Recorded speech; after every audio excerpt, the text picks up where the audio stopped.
Hello, everyone. Good afternoon, and thank you for joining this webinar about the Draft Wildfire and Landscape Resilience Action Plan with a focus on Southern California.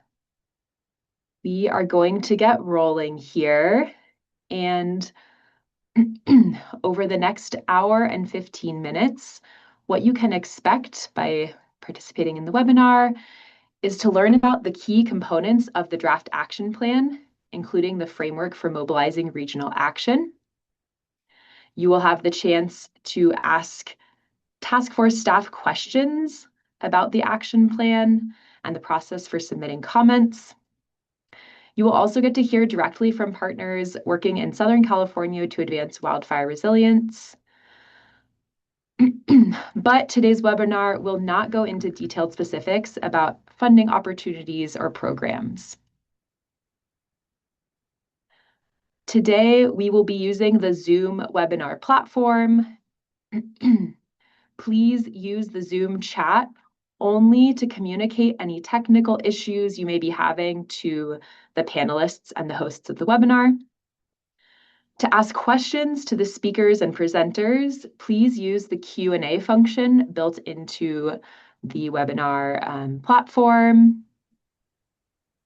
During the Q&A sessions, you can also use the raise hand function on Zoom, and you may be called on to come off of mute and ask your question directly to the presenters. And finally, a recording of this webinar will be made available at wildfiretaskforce.org.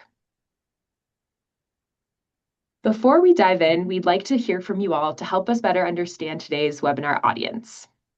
We have just a couple of quick questions here in the Zoom webinar platform that will soon pop up, and we'll take a moment to allow you to answer them, and we really appreciate you taking a moment to help fill us in about who's here. So let's get that poll going when we're ready.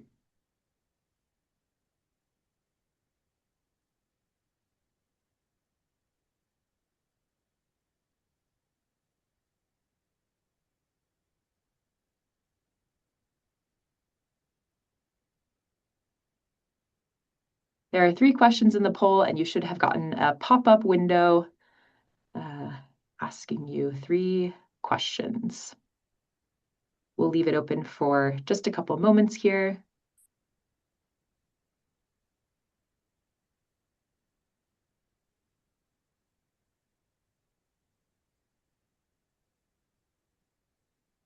For those who are just joining, we're doing a quick poll with the audience about their familiarity with the work of the Wildfire Task Force, so we can better understand the audience who's here today.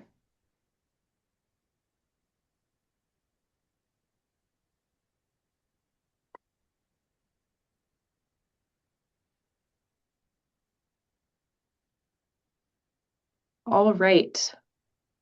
We are going to wrap up this poll and move on with today's webinar.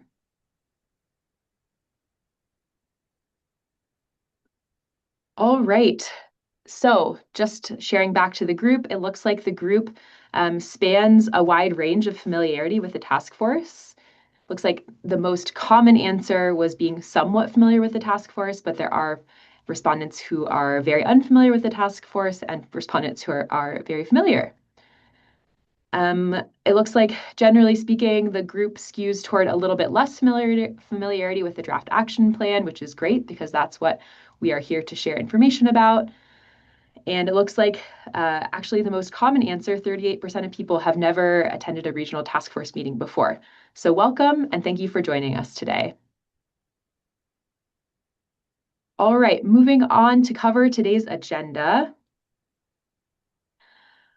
We are going to hear from Task Force Director Patrick Wright, introducing the draft action plan and specifically diving into how this applies for regional action. We'll have a short Q&A with Patrick just about the plan contents before moving on to presentations by 2 people working in Southern California, Heather Cady with the Resource Conservation District of Greater San Diego County, presenting on behalf of the Southern California Wildfire Resilience Partnership. And we'll also hear from Jeff Hayes with the Forest Service. That will be followed by a longer Q&A session for the presenters or for Director Wright. And we will close with a bit of information on how to access the plan, how to provide comments on the plan, and generally get engaged with the work of the task force moving forward. So without further ado, we will pass the mic over to Patrick Wright, Director of the Governor's Wildfire and Forest Resilience Task Force, to hear about the 2026 Draft Action Plan. Thank you, Madeline. And it's great to see so many people on who are not all that familiar with the task force or the action plan. So what we'll try to do is give you a flavor of it so that when you have time to go through it, at least you have a sense of the priorities are in the plan and some of the key actions. So let's start in with the next slide. Again, just to start with the basics, the most recent version of the task force was created roughly 5 years ago when we produced the 2021 action plan, which was really the first ever plan that pulled together everything that's happening in the state, CAL FIRE, Forest Service, state parks, other folks, to give you a comprehensive picture of where we're going with wildfire resilience programs in the state, together with nearly 100 specific actions that those agencies are taking. Next. We have an executive committee at the task force. It's made up of state, federal, local, and tribal leaderships. That's important because the key mission of the task force is not to try to duplicate what agencies are doing, but to try to align work at all these levels across the state. Agencies, as you know, tend to work in silos with their own programs. So a big emphasis of the task force is to try to promote interagency work at all levels.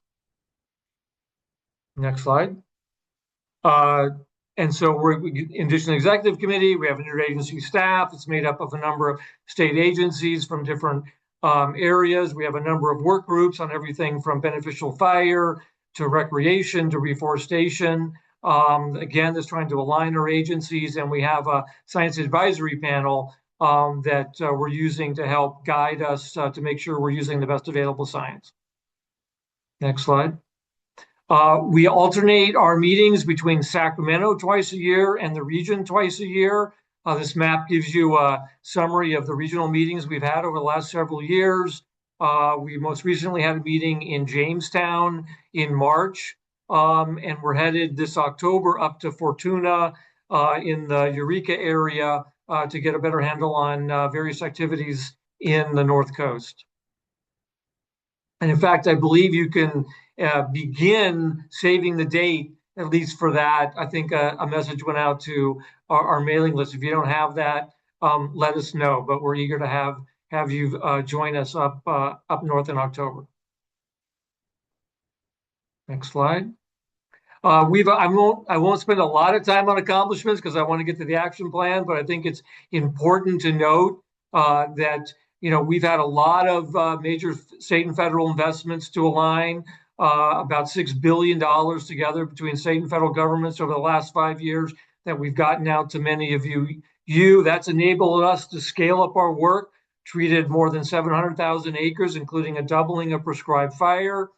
We've streamlined our regulatory process, just got through a streamlined process that the governor kicked off, where projects that used to take 2 or 3 years were routinely approved in 30 days. And we're now working with the legislature on various options to extend that process. We've also spent a lot of time, particularly through the Department of Conservation's Regional Forest and Fire Capacity Program, building capacity across the state. That's been a hallmark of the program. And then finally, as I mentioned before, a broad range of interagency strategies, everything from private landowner assistance to reforestation, recreation, beneficial fire. These are plans that help align the work of our member agencies in each of those categories. And then finally, we spent a lot of time developing new data and new tools to help all of you better plan, prioritize, and report on the effectiveness of your projects, led by our interagency tracking system, which has now been up and running for a couple of years. You can go on there now and you can see all of the projects that have been implemented by state and federal agencies over the last several years, where they are, who the lead agency was, and what type of projects they involve. So with that, we're going to now switch over to the actual action plan. It's been 5 years. We've learned a lot now in the last 5 years that can help set the stage for the update. The next slide, again, gives you a flavor of some of those building blocks. First and foremost, we asked our science advisory panel to give us a summary of what we've learned about what works, what doesn't work, what's the latest science on the effectiveness of things like prescribed fire, fuel breaks, treatment. So you can look for that. That's actually posted now on our website. A terrific building block. Again, we've got a lot of capacity out there now that we didn't have 5 years ago that allows us to be able to take our efforts to the next level. And again, we're going to build on the streamlining and the science and data tools that we've invested in. Next slide. We divided the action plan up into sort of 3 major segments: landscape strategy, community strategy, and a framework for how we're actually going to get this work done. Of course, all of those are overlapping, but nevertheless, each have common elements that I'll walk you through quickly. Starting with, first and foremost, with the landscape resilience strategy, has several major elements. A real focus on treating high hazard and dense landscapes is probably the number one feature. As you can see from the next slide, our science tells us that if we're treating the hazardous forests first, and in the WUI in Southern California, those areas where ignition reduction give us the biggest bang for the buck, we can achieve a lot more.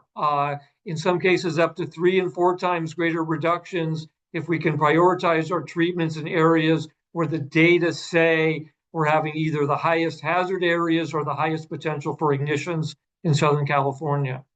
Next slide. Mainly oriented toward Northern California, but also emphasizes the need to continue thinning and reducing the density of our forests. As many of you know, we've had a big buildup in the density of our forests over the last several decades. We really need to get that down if we're going to have resilient forests that can not only respond to fire threat, but also to deal with drought, climate change, et cetera, as we move forward. Third major priority on the next slide is building out a comprehensive strategic fuel break and pod network.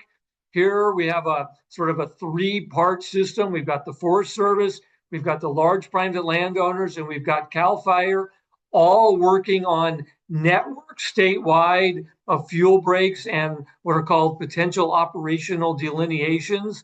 These are areas that allow us to better manage fires when they take place, because we've got the fuel break areas already identified, and also to better manage prescribed fire and manage fire when they take place. So fuel break network is going to continue to be a high priority on the landscape side.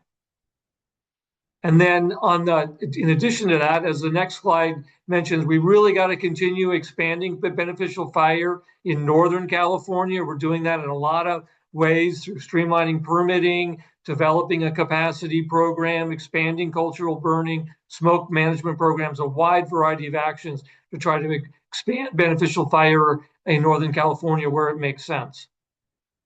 And then a relatively, newer priority for us, given the large fires that have taken place in the last several years, is really getting a better handle on reforestation. In Northern California, we've seen massive numbers of fires, as you can see, and many of these fires are not going to come back unless we do come in and we do an aggressive level of reforestation. So we have a variety of programs underway in which the agencies are sharing seed banks, cone collections, nursery space, and aligning reforestation efforts across the board.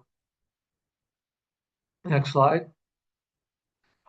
So in summary, the key on the landscape strategy in Northern California is to continue developing out our network of fuel breaks and fire management zones known as pods, to focus on high hazard areas, to reduce density, to reforest when we need to, and to ramp up beneficial fire. Those are the keys in Northern California.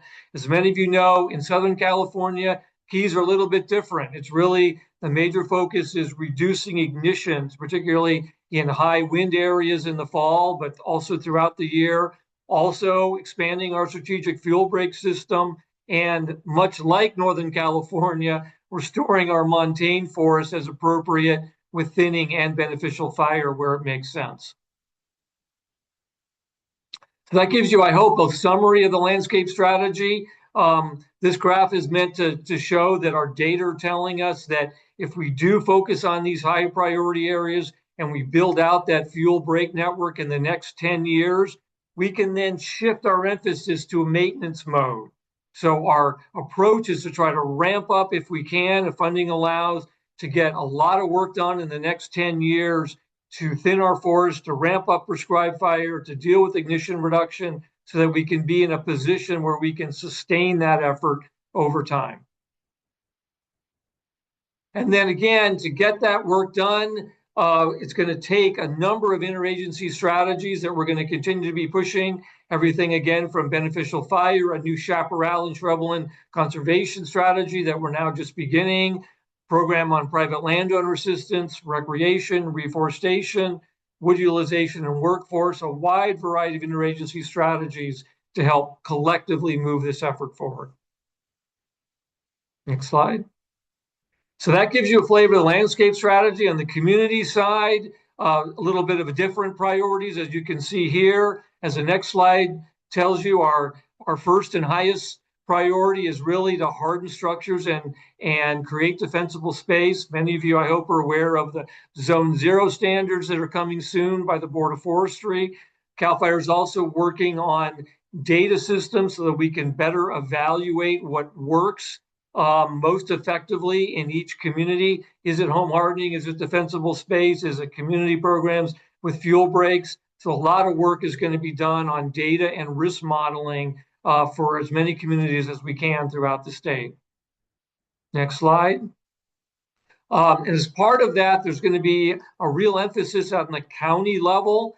As we know, in some areas, we have dozens and dozens of CWPPs and fire safe councils, and CAL FIRE is really going to be leaning in to county-based programs to try to move the needle so that programs can be better integrated with related programs. Doesn't necessarily mean county government, because a lot of fire safe councils and others are organized on a county basis as well, but it's an effort to try to, again, consolidate and align programs as much as we can. Next slide.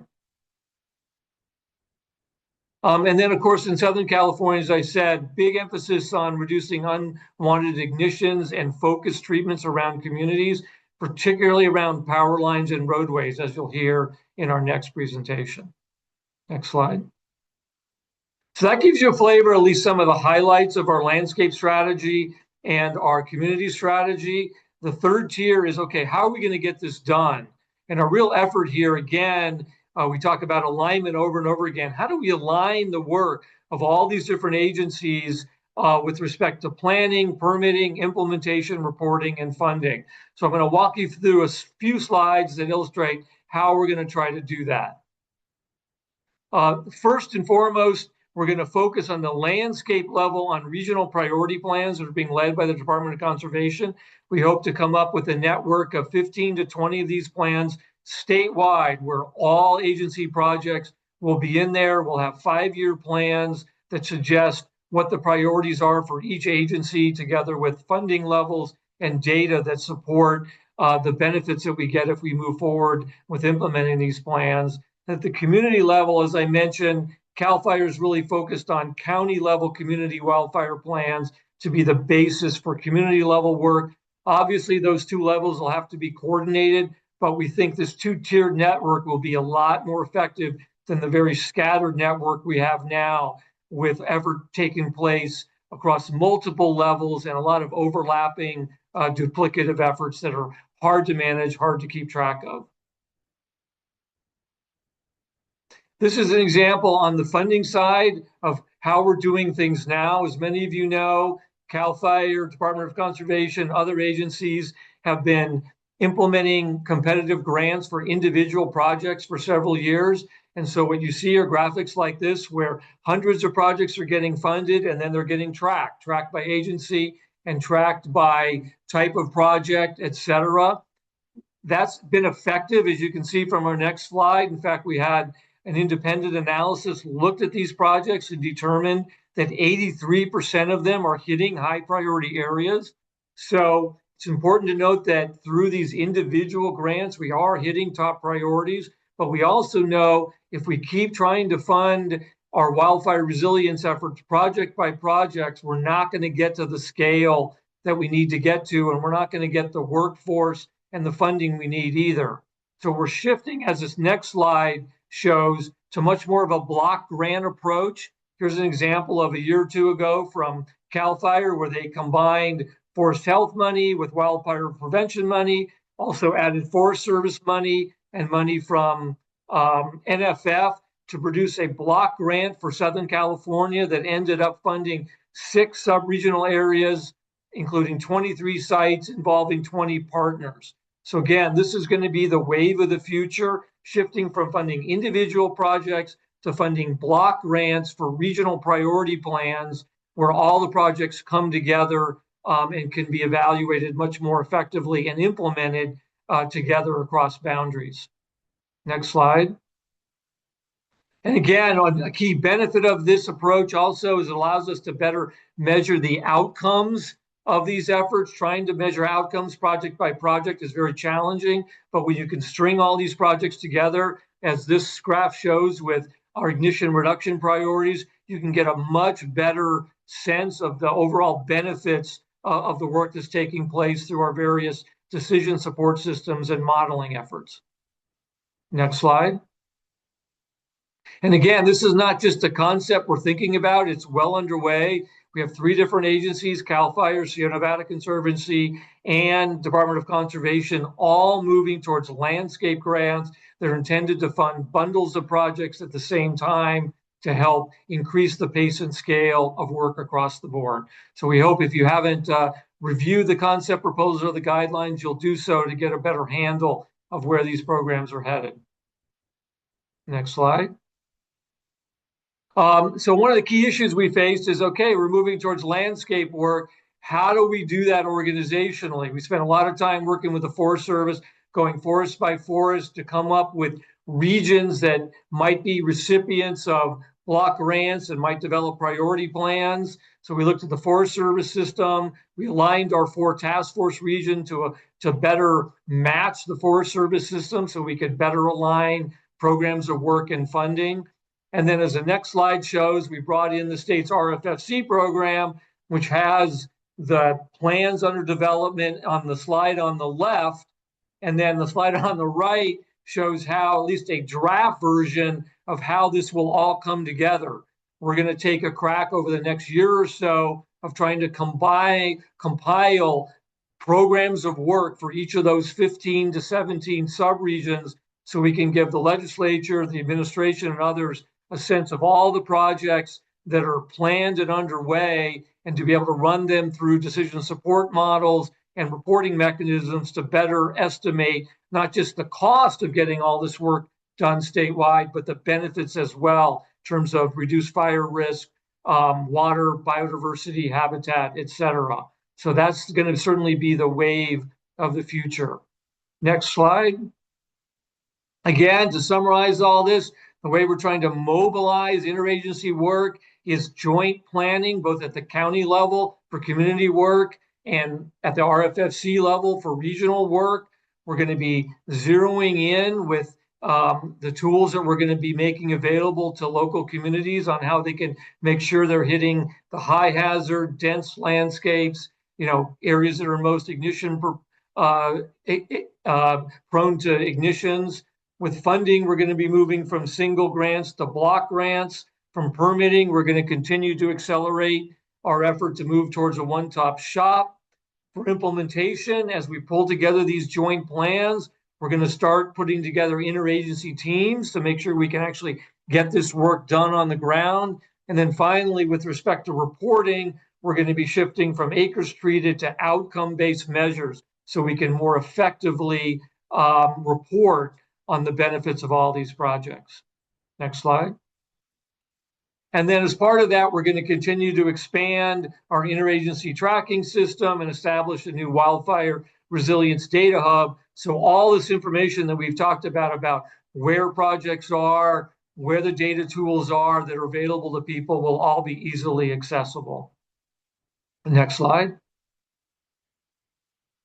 So I hope that gives you at least a big picture overview of where we're going statewide. Obviously, we have very different strategies underway for Northern California and Southern California, but what they have in common is that we're trying to do everything we can to empower regions and to give them the tools, the reporting mechanisms, the data systems, decision support systems you guys need to better plan, prioritize, and report on projects and to implement them at a bigger scale and a faster scale by moving towards block grants as we go. Certainly happy to answer any questions now before we go on to the next presentation, but I hope that gives you a big picture flavor of the plan as a whole. Yeah, thanks, Patrick. That was a great overview of the different components of the plan, the different frameworks within it. We do have time for audience questions for Patrick about the plan. Again, the webinar will be made available online, so if there was something that you missed, you can always go back and hear that again. I am seeing a question and a hand raised from Nancy Reed.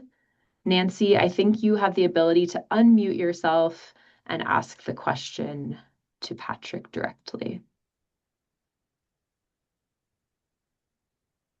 Go ahead, Nancy.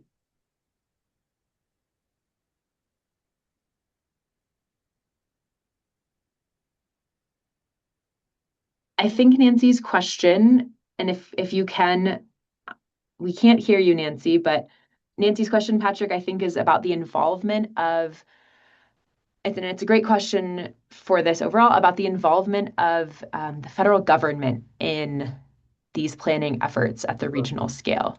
Yeah. And certainly Jeff can tack onto this, but our hope is to have statewide regional priority plans that include all Forest Service projects, all BLM projects, all state parks, CAL FIRE, Caltrans, even utility projects, so that in each region, everybody knows what each other is doing. And just as important, so that we can bundle those projects together and evaluate their benefits collectively. So yes, that is the plan for this to be an interagency effort where we take the Forest Service's 5-year plans of work and we align them with the various state plan projects so that we have a comprehensive picture in each region. Thank you for the question. Patrick. Yeah. And just a reminder, Kristen put it in the chat, but it's really helpful to us if people can use the Q&A function on the Zoom webinar to put your questions. It's just a lot easier to manage. It looks like we have a question, Patrick, about the Wildfire Resilience Data Hub. Can you share a little bit more about that? Where it's so at? The Data Hub, one of the things we recognized is there's a lot of data out there that is available to folks, and it can be overwhelming for a couple reasons. One, you don't know what data to trust, and two, you don't know where to find it. And so we're working with UC San Diego to try to develop a relatively innovative concept of a data hub so that we can have an interagency team saying, these data sets are the data sets, if you're planning and prioritizing projects, that you can trust that have been validated. Data on individual species, data on habitats, data on watersheds, all of that will be there together with, over time, decision support systems that allow you to use that data to better plan and prioritize projects. So we think this will be a big step forward in helping folks more quickly identify priorities in their areas, deal with sensitive species, sensitive habitats in ways that are much more accessible than we've had to date.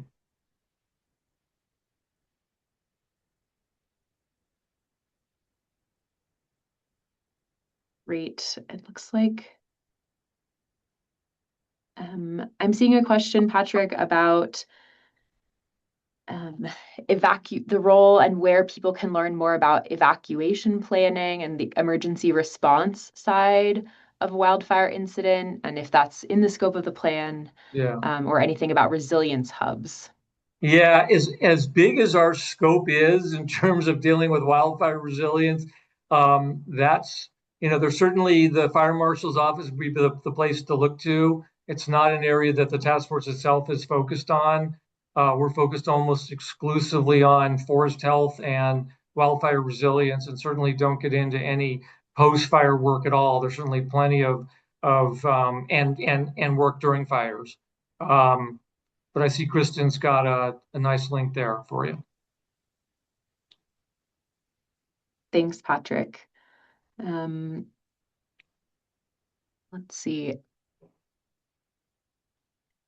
We have a question also, if you can talk a little bit more about the role that CAL FIRE and local fire agencies might play in the landscape block grants. What role, if any, do those agencies have in the block grant sort of planning Yeah, that's a good process? question. From my understanding, and others can chime in here, but I think the agencies are moving more and more towards that approach on both the forest health side and the fire prevention side. So as I mentioned in that slide, it's not going to just be unique to the forest health side. CAL FIRE is combining a lot of their fire prevention and forest grants in one, in recognition that a lot of areas you've got to be able to do both. So I do think you're going to see it happening across the board as we try to scale up. Great, thanks. And I think I see Kristen is also maybe providing links or more information about that question. Well, we will have more time to ask questions to Patrick and our regional presenters coming up. But for now, we are going to transition to hearing from speakers who are working in Southern California and working in collaborative ways that illustrate and advance this idea of a framework for mobilizing regional action. So first, we will hear from Heather Cady. Heather is the Director of Forestry and Wildfire Resilience Programs with the Resource Conservation District of Greater San Diego County, and she will be speaking on behalf of and about the work of the Southern California Wildfire Resilience Partnership. And then we'll hear from Jeff Hayes, who is the Shared Stewardship Coordinator for the U.S. Forest Service in Southern California. Take it over to you, Heather. Great. Thank you, Madeline. So Patrick just walked us through the draft action plan and its vision for mobilizing regional action across California. And I'll spend the next few minutes showing you what that looks like on the ground here in Southern California. Thanks for the introduction. So we'll jump in with the next slide. As you probably know, Southern California presents a very different wildfire landscape than many other parts of the state. In what we define as SoCal for this effort, we have more than 20 million residents living across 8 counties. We have one of the nation's largest concentrations of people living in the wildland-urban interface. Our landscapes include a lot of diversity, including chaparral, oak woodlands, montane forests, deserts, and coastal ecosystems, all connected through shared watersheds, transportation corridors, utility infrastructure, and ecosystems. And at the same time, those landscapes are divided among many fragmented owners and managers, including federal agencies, state agencies, counties, cities, utilities, tribal nations, and thousands of private landowners. Wildfire, of course, doesn't recognize any of those boundaries, and neither should our planning or implementation. And that's really why the Southern California Wildfire Resilience Partnership exists. Next slide, please. One of the biggest lessons that we've learned is that no single organization can solve this challenge alone, and nor would we want to. The draft action plan establishes a statewide vision, and what's exciting is that Southern California, we've already been building a regional framework to implement that vision, beginning with the Department of Conservation's Regional Forest and Fire Capacity Program, or RFFC program. Beginning in 2019, early investments through this program have allowed regional leaders to invest in people and partnerships and capacity. And it gave regional leaders the time and resources to build trust establish shared priorities, develop common planning tools, and create the foundation for long-term collaboration. Every organization represented here already brings expertise and a local network. What was often missing wasn't good work. It was a common framework for working together across jurisdictional boundaries. And together we developed a partnership that provides that space. It allows organizations to coordinate priorities, share information, identify opportunities for collaboration, and begin thinking beyond individual projects toward landscape scale outcomes. Next slide, please. This shift may be one of the most important concepts highlighted in the draft action plan, and we have a working model here in Southern California with the Southern California Wildfire Resilience Partnership.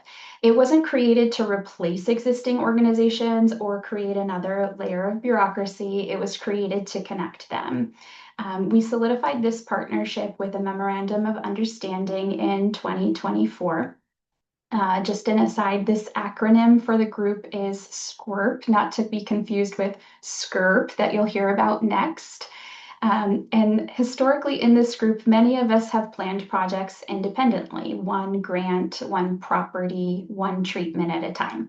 And those projects are valuable, but wildfire operates at a much larger scale, and regional resilience requires us to ask different questions. How do projects connect across ownerships? How do they contribute to larger landscape objectives? Where are investments already occurring? Where are the gaps?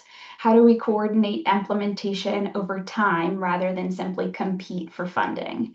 Those are the conversations that each RFFC regional priority plan and the SWIRP partnership is helping to facilitate. Next slide, please. This regional framework closely mirrors the action plan. It begins with developing a shared regional vision. From there, partners identify common priorities using best available science and local knowledge. These priorities inform regional strategies. Strategies help to shape project development. Projects become more competitive because they're then connected to larger regional objectives, and funding can be aligned around shared priorities rather than isolated opportunities. And finally, implementation doesn't end when a project is complete. Monitoring, adaptive management, and continued collaboration feed directly back into future planning. And rather than treating projects as individual successes, we're beginning to think about them as continuous regional improvement and investment. Next slide, please. And again, this framework isn't just theoretical. It's already being put into practice here in Southern California. Each sub-regional group is modeling this within their service areas, as you can see on the map here. We have regional priority plans and community wildfire protection plans, and then we bring those planning efforts to the larger group to work together. The Southern California Wildfire Resilience Partnership is the foundation for implementing several collaborative regional initiatives. Most notably, it serves as the governance structure for the CAL FIRE Regional Pilot Block Grant, as Patrick mentioned. It's also supporting that portfolio of 23 wildfire prevention and forest health projects. And we're using it to coordinate the regional gold-spotted oak borer planning effort, and we'll continue to use this framework for future regional strategies, project development, and implementation. Through the RFFC program, these 6 regional entities were identified to help convene partners and coordinate planning across the area. And while these boundaries aren't intended to be perfect, they provide a practical framework for organizing collaboration at a regional scale. Each organization maintains its own mission, authorities, and local partnerships. And the difference is that we're no longer working in isolation. We're sharing that information. We're identifying common priorities, and we're coordinating implementation across those boundaries. We hold recurring regional meetings. We share resources for project development, common prioritization methods, and implementation partnerships. The result is beginning to shift us from isolated investments toward coordinated regional investments with less duplication, reduced administrative burden, and stronger outcomes. Next slide, please. So although this work is relatively new, we've already seen encouraging results. We've established a regional governance, we've engaged hundreds of stakeholders, strengthened tribal participation, identified cross-boundary implementation opportunities, and perhaps most important, we're building relationships that will continue well beyond any single funding cycle, and those relationships become the foundation for long-term regional resilience. Next slide, please. So where do we go from here? The Southern California Wildfire Resilience Partnership isn't a finished product. It's an evolving, working regional network. Our focus moving forward is continuing to strengthen partnerships, improve regional planning, and expand implementation partnerships to align investments and support adaptive management. In many ways, I think that Southern California demonstrates exactly what the draft action plan envisions. Statewide goals become meaningful when the regions have the relationships, the governance, and the coordination needed to implement them. Next slide, please.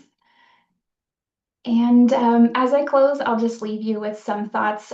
Southern California in this way is moving beyond individual projects toward a coordinated regional wildfire resilience system and investment strategy. And that's really the shift that we're trying to make. Success isn't measured simply by the number of acres treated or grants awarded. It's measured by whether we're building a system that allows partners to work together more effectively over time. Next slide, please. Thank you for the opportunity to share Southern California's experience. I hope it demonstrates the framework outlined in the draft action plan isn't just aspirational, it is taking shape through regional partnerships across the state, and I look forward to continued discussion. My contact info is here, so please reach out to me after the meeting if I don't answer your questions here. Thanks so much. Back to you, Maddie. Thank you so much, Heather. That was an excellent overview of the approach that your partnership is using to scale and connect efforts across Southern California. We will have time for people to ask Heather questions about her great presentation after we hear from Jeff Hayes. Jeff is the Shared Stewardship Coordinator for the Forest Service in Southern California and is going to share about Forest Service efforts to work collaboratively across the Southern California forests. Over to you, Jeff. All right, thank you, Madeline. And thanks to Heather and Patrick for saving me a lot of words, and good afternoon to everyone. And I'm not just going to be talking about what the Forest Service is doing. So if you can advance to the next slide. Over the past 5 years, under the existing task force action plan, we have collaboratively developed this holistic wildfire risk reduction strategy for Southern California. Across the Angeles, Cleveland, and San Bernardino National Forests, we've treated more than ever before to reduce risk, and those treatments have enabled firefighters to save communities, infrastructure, and ecosystems. And our partners contracted work to thin forests, maintain fuel breaks, reduce ignitions, and create defensible space, as well as support tribal initiatives. Our firefighters completed work to burn those materials, also with partners, and air quality regulation has been less limiting than in the past, since the South Coast Air Quality Management District allowed us to burn for public safety benefit this past winter on no burn days, which was a game changer for us. The new action plan would further advance these regional strategies across boundaries with your help, and now we know their outcomes like never before. Next slide. All right, the Southern California Ignition Reduction Program. You heard the SCIRP acronym before. That's what it refers to. It's fully underway, and NEPA compliance was completed this year for the first 3 pilot projects that are shown as ovals on this map, thanks to substantial support from Caltrans in particular. Implementation will begin within weeks to make these roadways less ignitable across boundaries. And now the executive committee is guiding the selection of the next rounds of roadways for a 10-year plan, expanding the effort and building efficiencies to grow its scale among many partners, including the regional forest and fire capacity projects that are shown as stars on this map. So we need more of these projects throughout Southern California, and we're working to achieve that with everyone's contributions. I'll mention that the executive committee is comprised of the logos you see at the bottom of the slide, but there's many work groups that many more entities are participating in. Next slide, please. The Southern California Montane Forest Conservation Strategy is also fully underway to save our disappearing forests, with project prioritization and community engagement workshops across the region using new tools. Implementation is building across the Sky Islands, with North Big Bear as a prime example of forest management. Excellent work there happening right now. Reforestation planning is complete for several large fires, Apple, El Dorado, and Bobcat in particular, and implementation will begin this year thanks to the support of Tree People. And our Good Neighbor Authority agreement with CAL FIRE also supports this work and more throughout Southern and Central California. The photo shows the desired condition for these forests, a broadcast burn on Mount Laguna just 2 months ago. Next slide. This map shows the Southern California pods across boundaries. Patrick referred to these earlier. This is where we would try to stop or slow fires, these lines. And many of these potential control lines are fuel breaks already. How many should be must reflect firefighter access and maintenance limitations.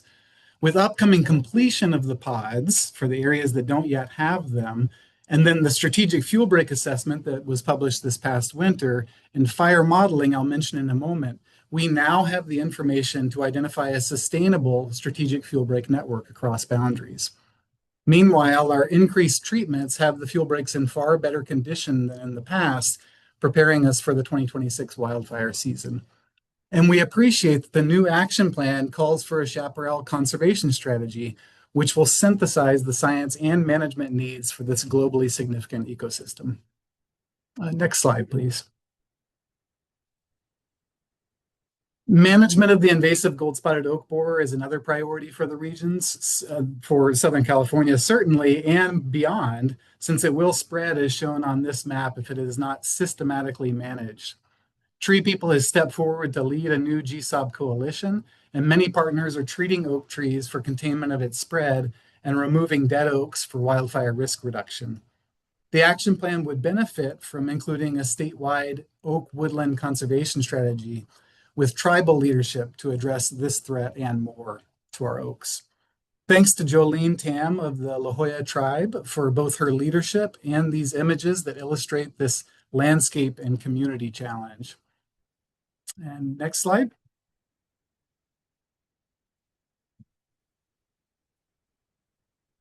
All right. As you heard Heather describe, the regional forest and fire capacities are critical for addressing all of these boundary spanning challenges, coordinating among local partners, and currently putting that CAL FIRE block grant to use across Southern California.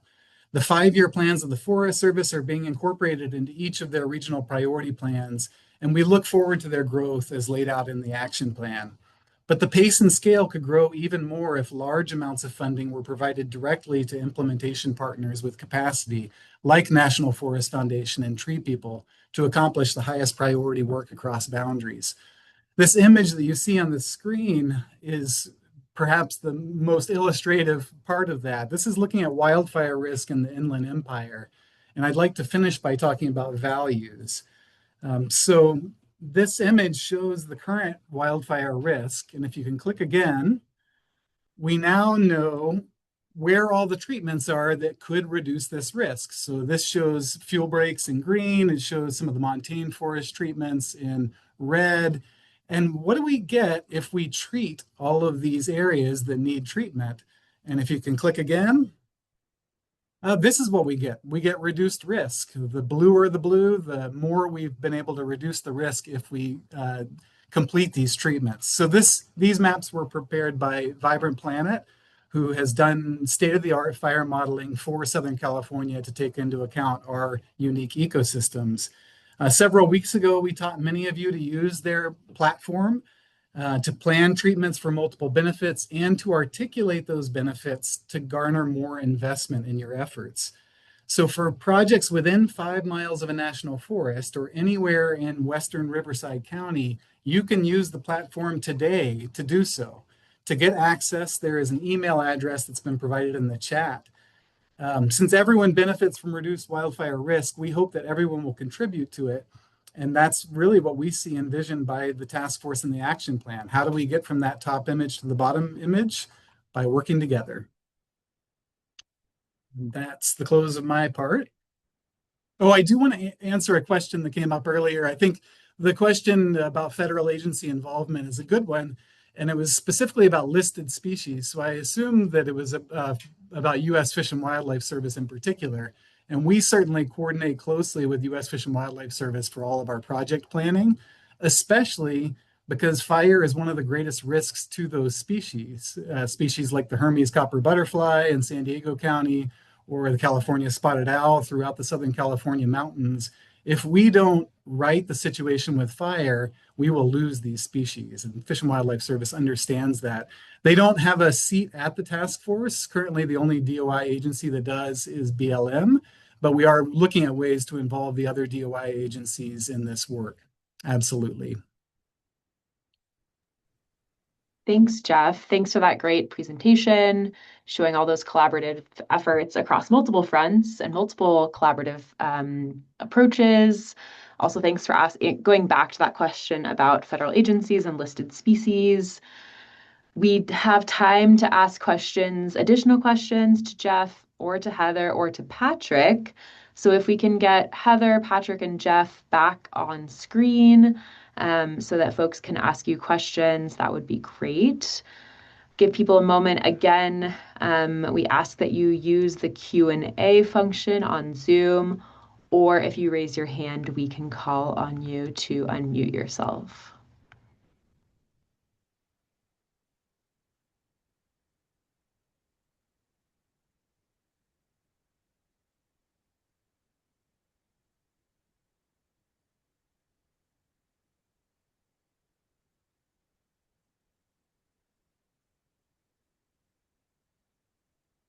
Again, questions or comments for Heather about Southern California Wildfire Resilience Partnership and their work, Jeff about Forest Service collaborative work, or Patrick about the action plan, or making any connections to what's been shared about Southern California.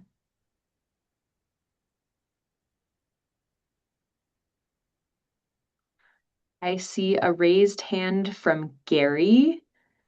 Gary, you are now able to unmute yourself, and when you do ask your question, if you can state your name, any relevant organizational affiliation or region that you are in, and then address your question to the speakers. Yeah, for some reason it came up, Gary. This is Bill Ward. The question that I have is the new science study group mentioned water availability should be included in the different planning and the different action plans. And we've been advocating to have water availability and helicopter dip tanks be included in funding and in projects, because they're in a lot of the CWPP and the RPP plans. Is there any consideration to, as we're kind of making the shift, to also include response and for preparation for when the helicopters arrive?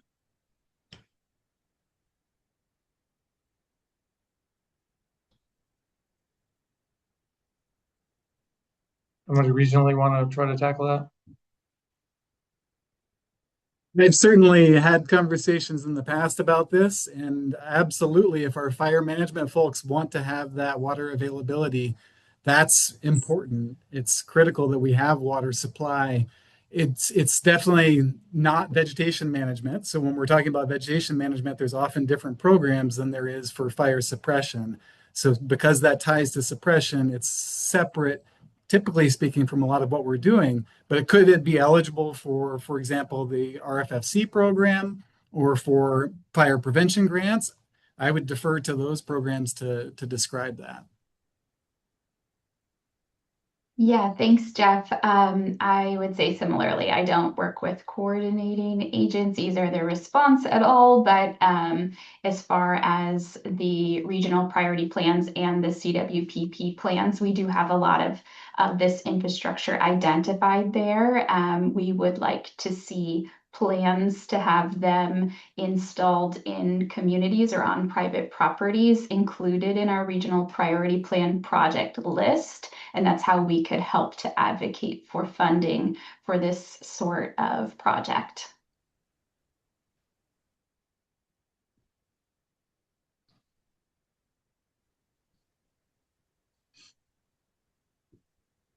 Thanks, Jeff and Heather, for those responses to that question. We will now take a question from Tom. Tom, you should be able to unmute yourself and again, introduce yourself, any relevant organizational or regional affiliation that you have, and then address your question to the speakers. Tom Cartier with a local agency, Fire Safe Council in Southern California in the San Diego region. And I was wondering how the local agencies are involved in the process. A lot of the open space be trimmed and pruned, and private citizens can't go onto the public land to trim and prune. I can answer this question. Hi, Tom. So as someone that's convening and leading the regional planning for San Diego specifically, the way that our agencies are involved here is through sort of our working group, and that's our Fire Safe Council Executive Board, which is comprised of about 13 local agencies. And that's sort of the steering mechanism. We also hold stakeholder meetings where we ask for local information and input. So I feel like I know exactly the barriers that you're speaking of. So we're working to get those people in the room together to discuss how do we streamline this process in allowing the workforce onto the public land to meet the objectives that are best for everyone. So just to reiterate, the way that those processes are happening right now is that we're regularly convening our working groups, and then we're inviting stakeholders to larger meetings to really flesh out these problems and active solutions.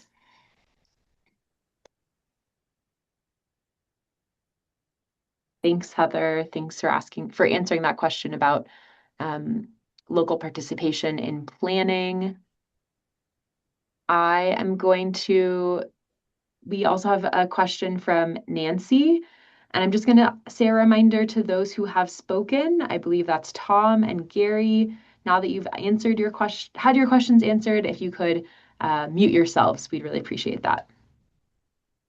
All right, Nancy, you should be able to unmute yourself and ask your question. And again, reminder, introduce your name, any affiliation or regional affiliation that you have. Hi, thank you.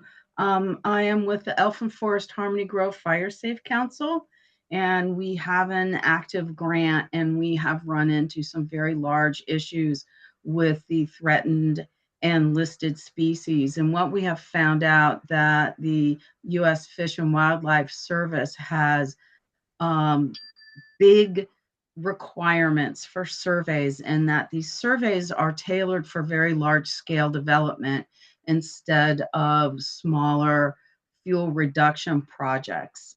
Some of these requirements will require surveys for a year prior to anything can be done on the ground because of the many threatened and listed species. And my question is can that be reviewed? How can we work with them to get it streamlined?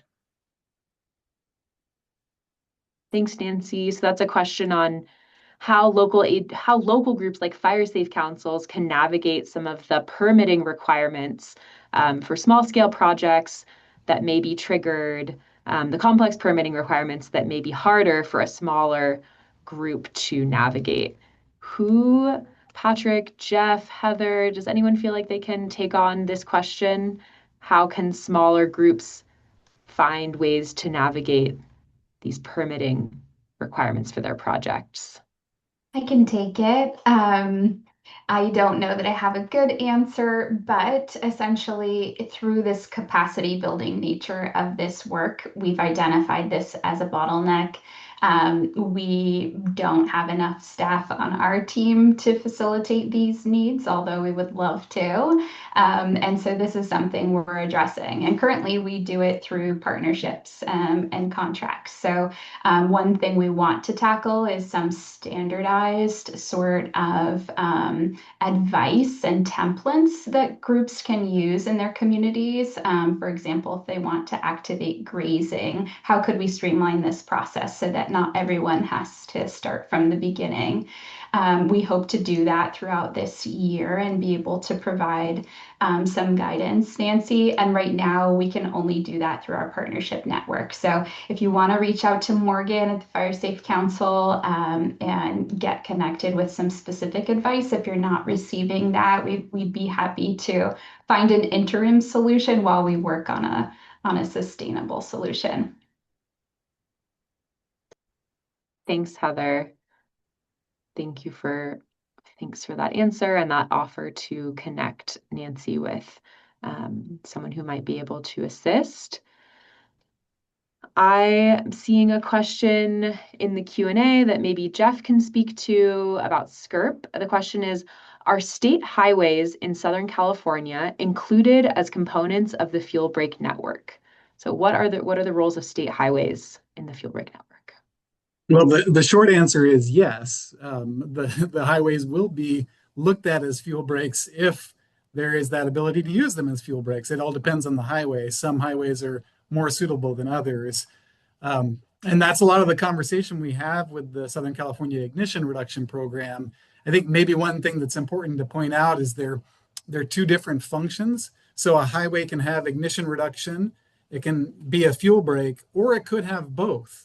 But it's different types of management that are needed. So with ignition reduction, we're usually talking about the grasses, the most highly ignitable fuels along the roadway. Whereas with fuel breaks, we're talking about the woody vegetation that produces large flame lengths that are hard for our firefighters to address. So in many cases, especially our large interstates, they are both good sites for ignition reduction and for fuel breaks. Other highways, less so, especially you think about some of the twisty turny highways in some of our mountain country, mid slope, the road may not be in a good position to serve as a fuel break, but even then it'll be an evacuation route when the fire comes. So yeah, our roadways are critical for all of our efforts and have all three of those different capacities at time of, well, before the fire and during the fire. Thanks, Jeff. That's a great answer. We have time for maybe one more question. If anyone wants to raise their hand and ask a question to Jeff, Heather, or Patrick.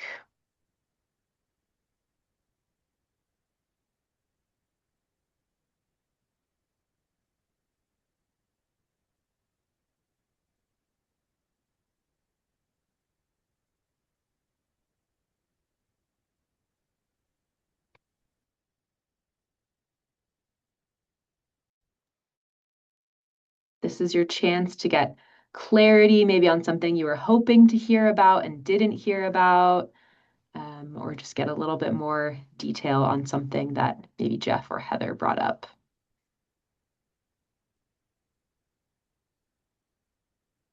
Anyone we haven't heard from yet?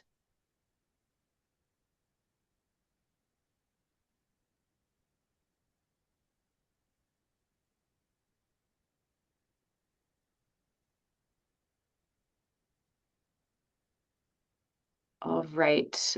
I'm seeing a raised hand from Gary if you would like to ask another question, you should be able to come off mute and ask that question. Again, Yeah, if you can identify yourself regionally or organizationally. Yeah, this is Bill Ward again. I wanted to kind of give an idea to exactly what they were just talking about, the locals not having the bandwidth. So when we have incident command teams that are fighting fires, or we have large groups that are managing projects, a lot of times a centralized unit that is taking those type of escalations, those types of resistant departments, whoever they might be, that a group in Sacramento, in Patrick's group, can take those. And a lot of times they may even be duplicative in one local area to another local area to another area.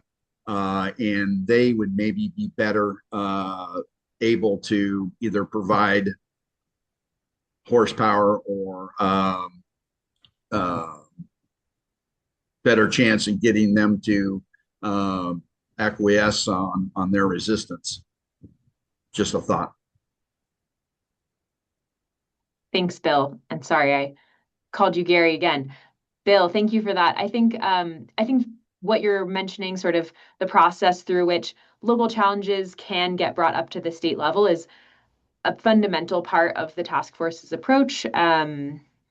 Part of why they have regional meetings, part of why they've gone to so many different places, is to try to bring those less, specific challenges up to this, see how the state can address them.